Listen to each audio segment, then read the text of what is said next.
My Little Pony the Movie, the Junior Novel. Chapter 9. A mysterious fellow named Capper had been watching the entire fiasco from the shadows.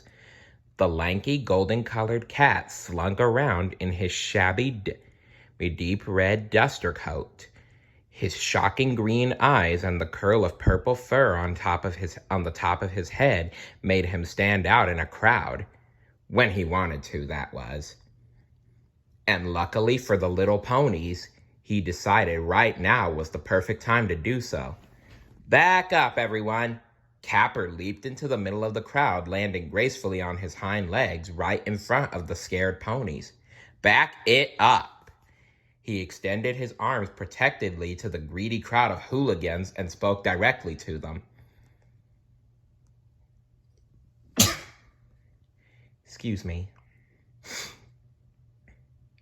Y'all are in some serious danger. Now, you didn't touch any of them, did you? He pointed to the ponies and feigned concern. It was enough to stop the vendors in their tracks. Just look at all those colors. You think that's natural? Casper leaned in close and whispered, "They're infected with Pastellus coloritis."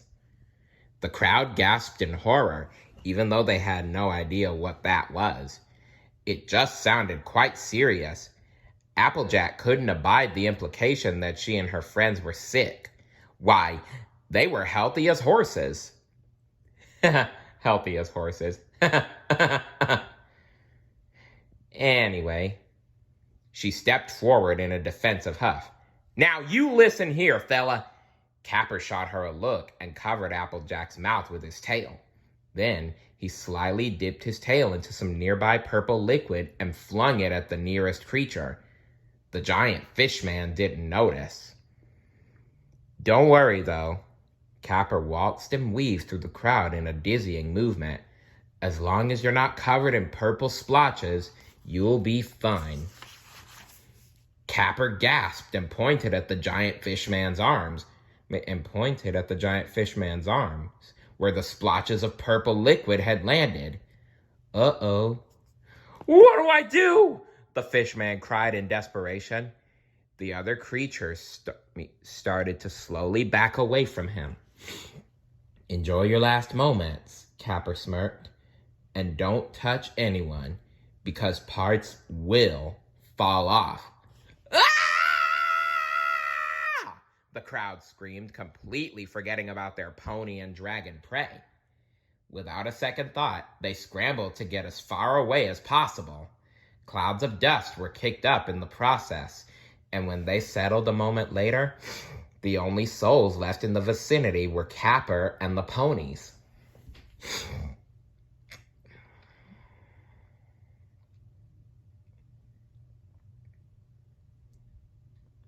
Well, all right. The smug cat spun on his paws and turned back to his new friends to see just how impressed they were with his quick thinking. He grabbed the lapels of his red coat and raised his eyebrows expectantly.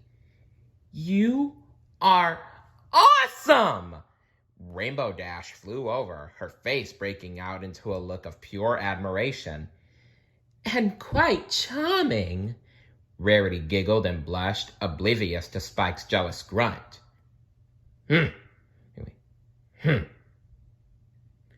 Capper's the name, said the cat with a wink, and charming's my game. He bent down in a deep formal bow. He locked eyes with Twilight Sparkle. So, shall I lead you to the hippos then? While Pinkie Pie and the others began to follow the cat out of the square, something inside was telling Twilight to be cautious.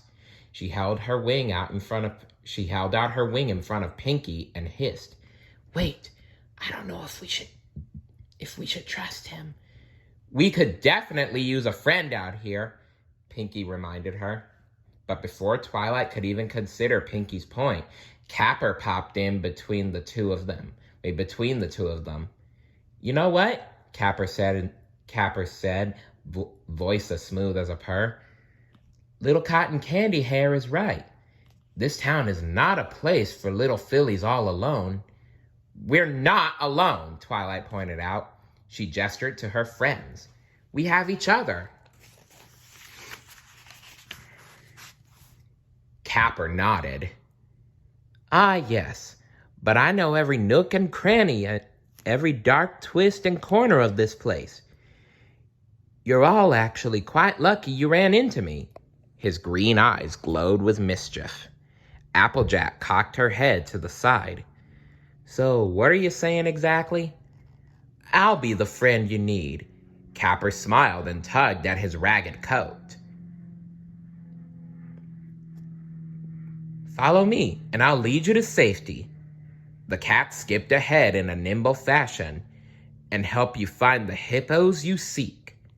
Finding the queen of the hippos was exactly what they needed to do, so Twilight nodded at the others to go, and as they followed Capper, the ponies and Spike all looked at one another for reassurance.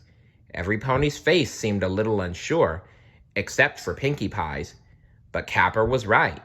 Klugetown was an unfamiliar place, and he had saved them from the villagers. What more proof did they need that he was on their side?